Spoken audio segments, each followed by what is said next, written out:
Bonjour, je vais aujourd'hui vous parler du sécularisme, dans lequel on parle souvent aussi à ce sujet de laïcité, dans laquelle il semble y avoir de très bonnes choses, mais aussi des choses que nous devons discerner, analyser.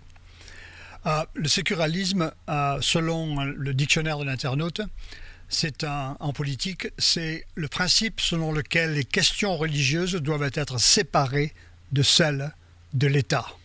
C'est pas comme du temps de Charlemagne, quand il s'était converti, tout le monde s'était converti et s'était fait baptiser.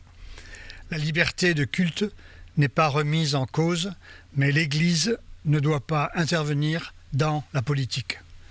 Il met un exemple, le sécularisme nous protège de l'obscurantisme. Je répète, obscurantisme religieux. Alors le christianisme traditionnel, selon l'enseignement de Jésus, ne préconise pas que les chrétiens s'impliquent dans la politique. Jésus avait dit, si mon royaume était de ce monde, mes serviteurs se battraient. Nous n'avons jamais vu Jésus être candidat à un office. Leur implication dans l'histoire a souvent mené, je parle des chrétiens, souvent mené à des abus, des dérives, voire des guerres de religion désastreuses. Toutefois, les termes obscurantisme religieux de la définition ici m'interpellent. Ainsi, ce qui est considéré obscur pour celui qui ne croit pas en Dieu, évidemment ceux qui ont généralement avancé cette définition, n'est pas par contre très clair pour celui qui croit en Dieu. Le sécularisme semble être la croyance qui reflète que tout ce qui est spirituel, et dans notre cas Dieu et la Bible, n'a pas sa place dans la société moderne, ni dans ses écoles de pensée. Sécularisme rejette la religion, mais semble avoir une ligne de pensée si tranchante qu'il constitue pour le chrétien un préjugé. Pour lui, la nature et la Bible crient à l'unisson de l'évidence de Dieu. Revenons maintenant à 1789, l'article 10 de la Constitution, elle garantit la liberté de religion en France. Et il est indiqué que nul ne doit être inquiété, je lis, pour ses opinions, même religieuses, pourvu que leur manifestation ne perturbe pas l'ordre public. Maintenant, la loi française de la séparation de l'Église et de l'État de 1905 avait aussi pour but que l'Église n'ait pas d'influence dans l'État et vice-versa. Il y avait eu des abus pendant de longs siècles. Toutefois, la société laïque est, à mon avis, de nos jours devenue si détachée des principes divins que ses membres ont maintenant fini par insister qu'il est absolument indispensable que quoique religion ne fasse pas partie de la pensée commune. Tant que vous gardez cela pour vous, il n'y a pas de problème. Nous vous donnons le droit de le professer et d'en parler entre vous. Alors, la société blessée, ballottée par les abus de l'Église romaine et influencée aussi par diverses philosophies, a mis autour d'elle des remparts de défense dans le domaine de la pensée, destinés à bloquer quoique envahisseurs dans ce domaine. Il en résulte que nombre d'athées en France ont des préjugés sur le fond des choses. Et leur esprit est fermé à quoique entendre. De la sorte, le sécularisme est devenu un problème si grandissant dans la culture qu'il est entré aussi dans la vraie Église. La société est si affectée que nombre de pasteurs n'osent plus prêché la vérité biblique et se sont adaptés à enseigner des choses qui sont facilement acceptées selon la pensée laïque commune. Ils craignent que leurs brebis partent. Ils définissent de nouveau ce qui est création, gendre, mariage, avortement et d'autres normes bibliques. C'est pas très populaire d'en parler. Il est aussi devenu accepté pour le sécularisme de considérer que toutes les religions se valent. Les religions sont acculées et parfois poussées à dire qu'elles ont le même Dieu. Nous appelons cela l'œcuménisme interreligieux. De façon à ne pas penser qu'elles pourraient avoir des conflits, chose qui serait potentiellement dangereux à la société. Alors, certains chrétiens sont à tort paranoïés par le sécularisme et il ne faut pas l'être. De plus, des chrétiens présumés, membres d'églises protestantes, semblent assimilés par les conditions ambiantes qui émanent du sécularisme. Certains décrochent, comme Jésus et Paul avaient prédit qu'une défection, une apostasie, prendrait place en masse avant la fin des temps. En réalité, chaque chrétien est souvent tenté de se plier et d'oublier Dieu de façon à éviter le conflit avec le monde. Et ce monde, il se peut qu'il soit même chez vous, avec vos amis, avec vos voisins, avec les gens que vous côtoyez.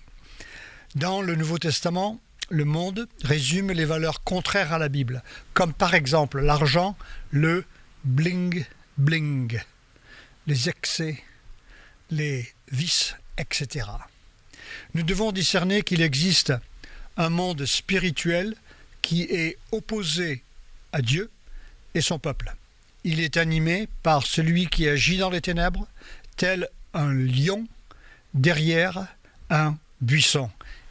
Je ne crois pas qu'il y en ait derrière moi maintenant. Dans un passage peu connu, Jésus a eu une réaction surprenante vis-à-vis de ses propres frères qui, à ce moment-là, ne croyaient pas en lui et qui lui suggéraient d'aller à Jérusalem pour, en fait, être persécutés. Et Jésus leur dit ceci, c'est surprenant. Passage très peu connu. Le monde ne peut vous haïr, parce qu'il faisait partie du monde. Il me haït parce que je rends de lui le témoignage que ses œuvres sont mauvaises. Ceci était dans Jean chapitre 7, verset 7. Il n'hésitait pas à dire que les œuvres du monde sont mauvaises. Dire à ses frères que leurs œuvres étaient mauvaises n'était certes pas consensuel. Pour Jésus, ne pas croire en Dieu révélait un écran de fumée destiné à cacher que les œuvres du monde sont corrompues, mauvaises. De plus, Jean confirme aussi que le malin œuvre derrière le monde, notamment dans 1 Jean chapitre 5, versets 3 à 5.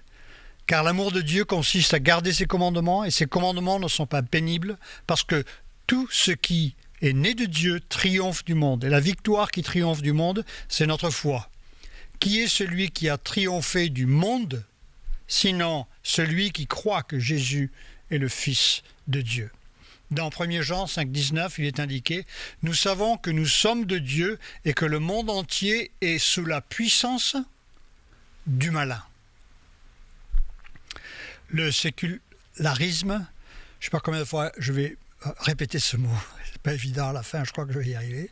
Le sécularisme est plus virulent que l'athéisme car il est militant, notamment dans les médias, la presse, les livres.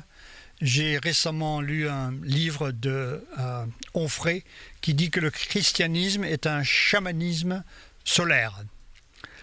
Il implique simplement que Dieu n'est pas pertinent à la discussion sociétale, ni philosophique. D'ailleurs, on a l'impression d'être un imbécile quand on parle avec un philosophe. Dans ses aspects les plus pernicieux, le sécularisme implique même que Dieu est destructif à la société, comme Karl Marx, qui a dit que la religion était l'opium du peuple. Le sécularisme a beaucoup avancé dans la sphère de l'éducation supérieure. Puis ensuite aux classes primaires en France. La promotion aussi du relativisme moral dans les classes a modelé les élèves et étudiants qui ont facilement accepté que les commandements de Dieu ne sont pas vrais. Même certains théologiens disent que la Bible est vraie seulement si on la croit. Le théologien connu qui se nomme Bultmann. Le sécularisme est aussi apparu dans la révolution sexuelle des années 60. Ces freins ayant lâché, il en résulte une acceptation de toute forme d'expression sexuelle. La perversion, l'impiété se multiplient au travers des magazines, des journaux, des sites internet, tel qu'il est difficile d'ouvrir un site sans y voir des images compromettantes. Il est devenu impossible de parcourir des chaînes sans être bombardé par des images illicites.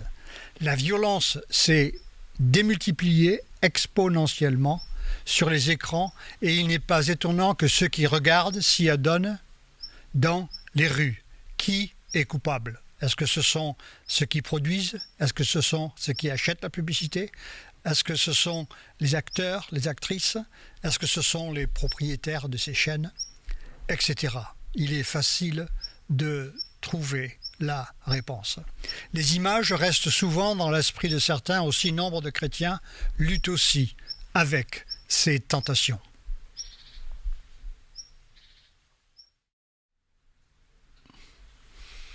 Pour l'illustrer, j'étais de retour d'Afrique avec un pasteur haïtien et je lui dis je voudrais t'amener voir 2 ou 3 musées et nous sommes allés au Louvre et après qu'on est rentré, ce pasteur il a vu les gens qui prenaient des photos de différentes statues et il y avait nombre de statues qui représentaient des hommes et des femmes nus. C'était des statues en pierre, plâtre, etc.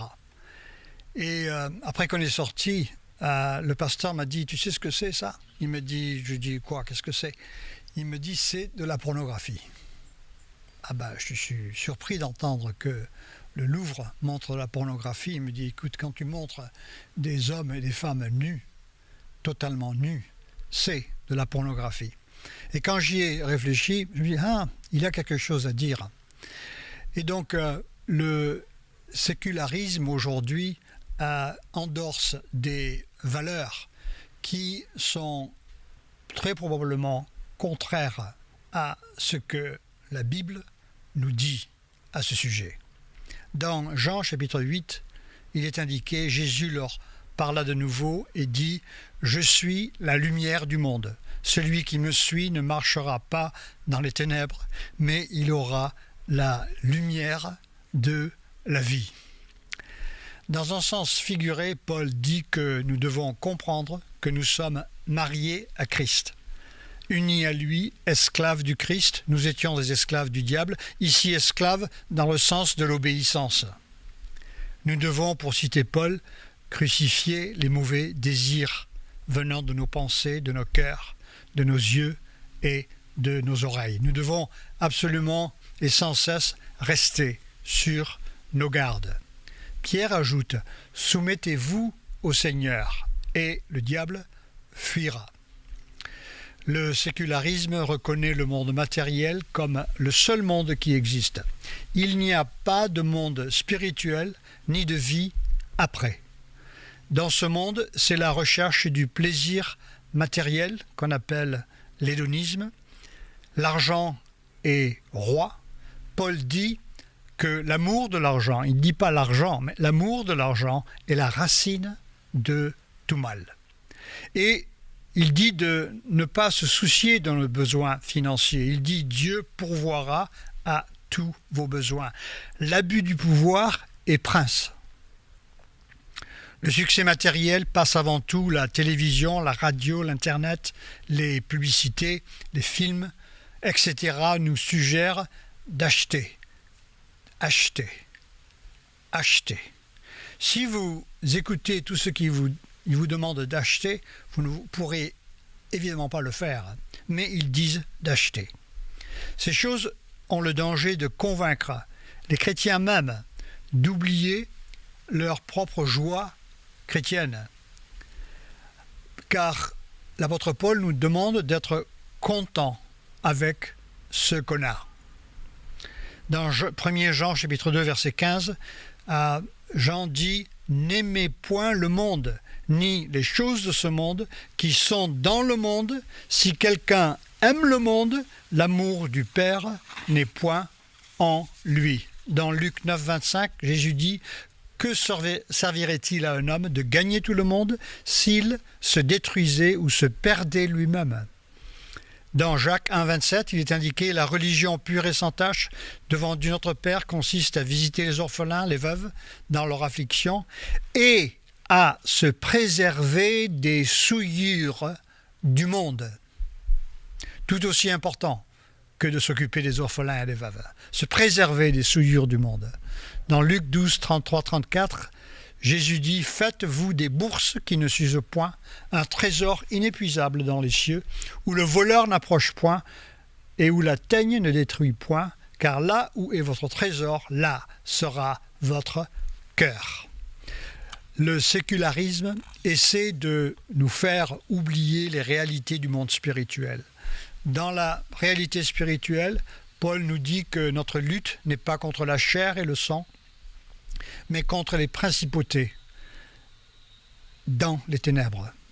La chrétienté est une religion qui croit dans l'unique Dieu révélé en trois personnes, le Père, le Fils et le Saint-Esprit.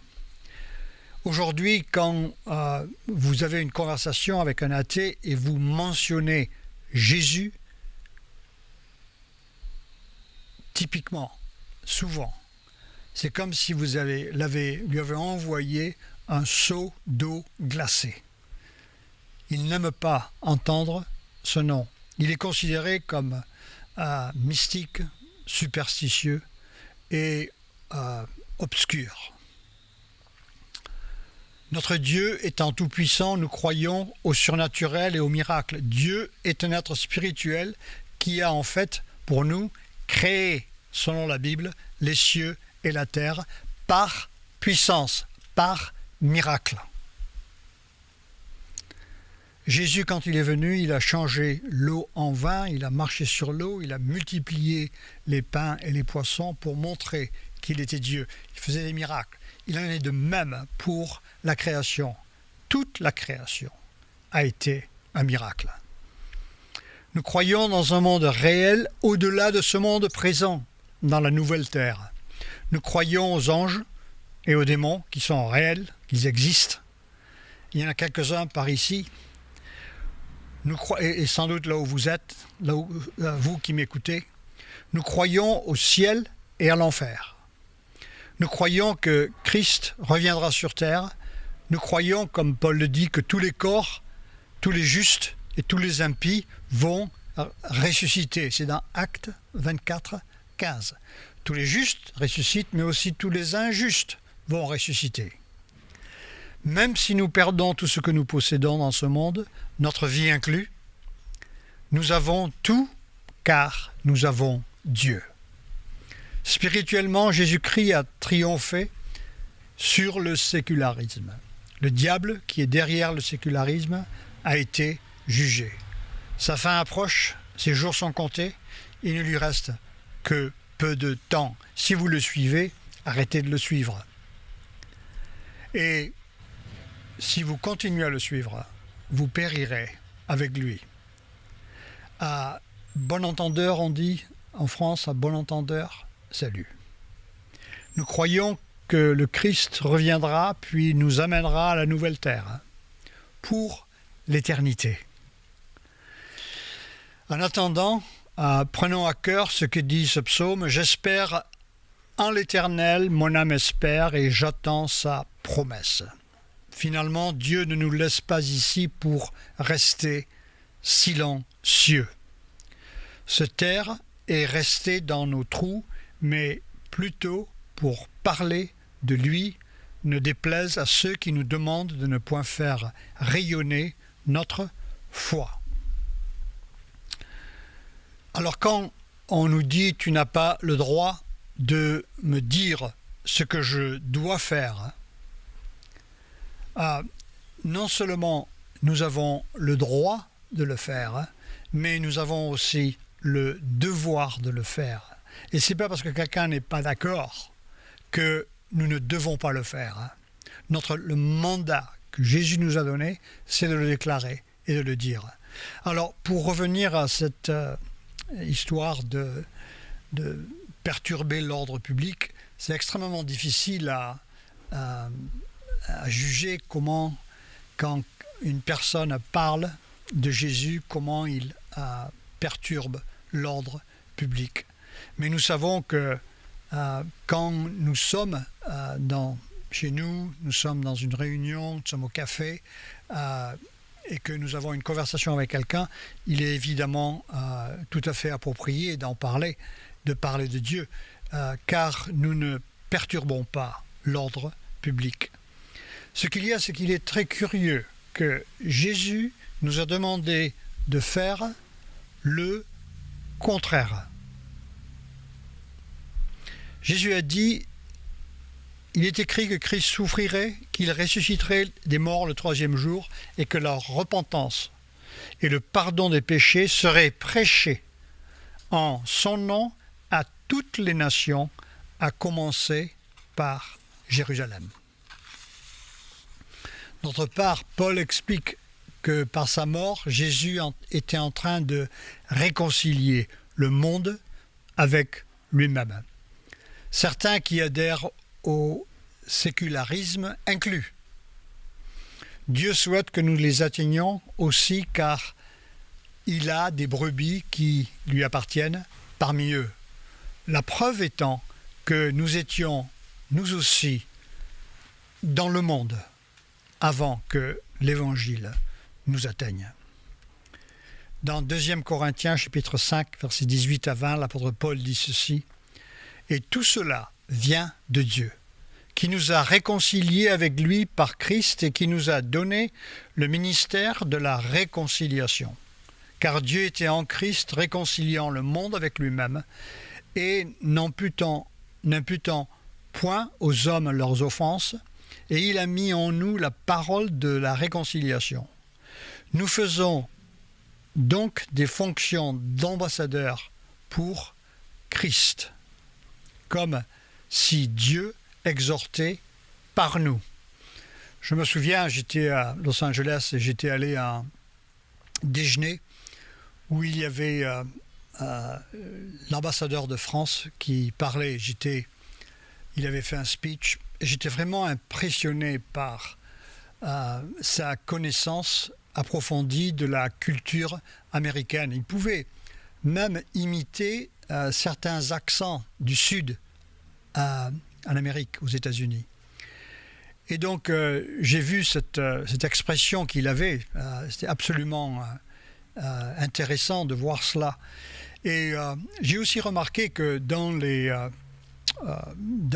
affaires aux États-Unis, dans tout le milieu du commerce, les personnes qui réussissaient, qui étaient françaises, étaient celles qui avaient une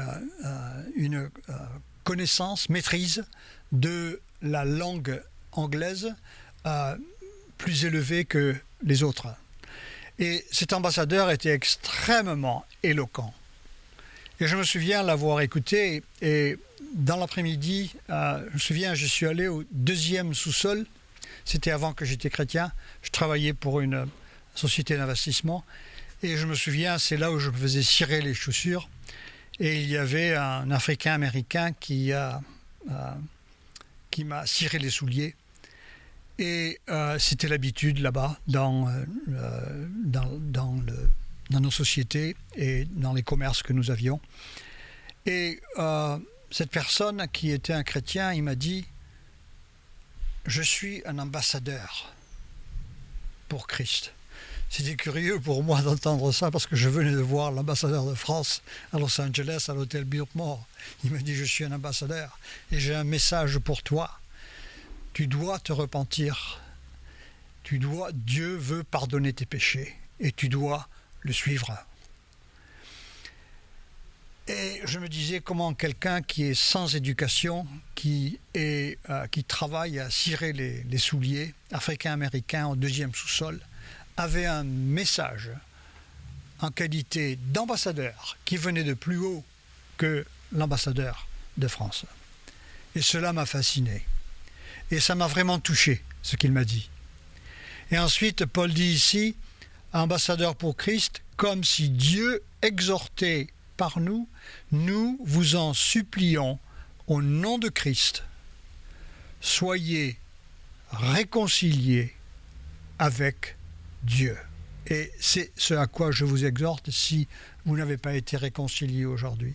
Je vous invite à trouver paix, pardon, par la repentance et à être réconciliés à lui.